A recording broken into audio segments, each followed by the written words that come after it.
बुलेटिनमध्ये आपल्या सगळ्यांचं पुन्हा एकदा स्वागत आणि या घडीची एक अतिशय मोठी आणि महत्त्वाची बातमी।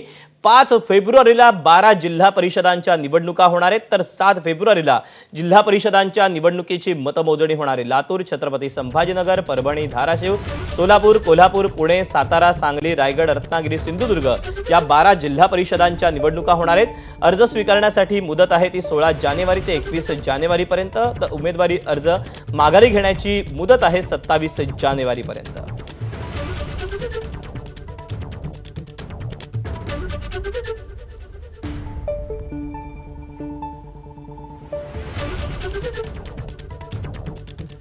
राज्य निवडणूक आयोगाची पत्रकार परिषद नुकतीच पार पडलेली आहे। या सगळ्या संबंधी त्यांनी तारखांची घोषणा केलेली आहे, ज्यामध्ये 5 फेब्रुवारीला आता जिल्हा परिषद आणि पंचायत समित्यांसाठी मतदान होईल, तर 7 फेब्रुवारीला मतमोजणी पार पडेल।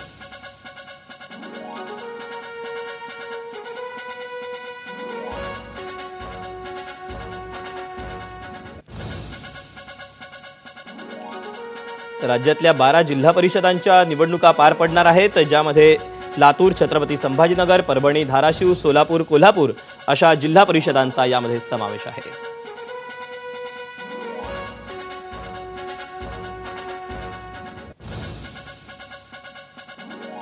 अंतिम उमेदवारांची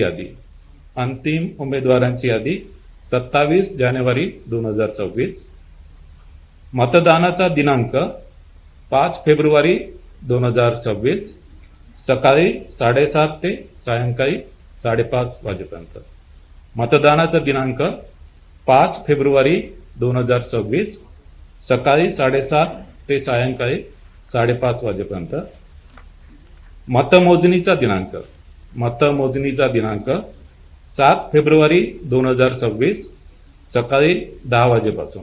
कोकण विभागातील रायगड, रत्नागिरी, सिंधुदुर्ग, पुणे विभागातील पुणे, सातारा, सांगली, कोल्हापूर, सोलापूर, छत्रपती संभाजीनगर विभागातील छत्रपती संभाजीनगर, परभणी, धाराशिव व लातूर अशा या 12 जिल्हा परिषद आहेत।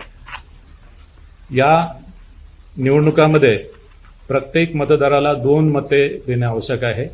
यामध्ये 1 मत त्याला जिल्हा परिषद निवडणूक विभागासाठी द्यावं लागेल आणि 1 मत पंचायत समिती निर्वाचक गणासाठी द्यावं लागेल। प्रचाराच्या शेवटच्या तासामध्ये माजी मुख्यमंत्री उद्धव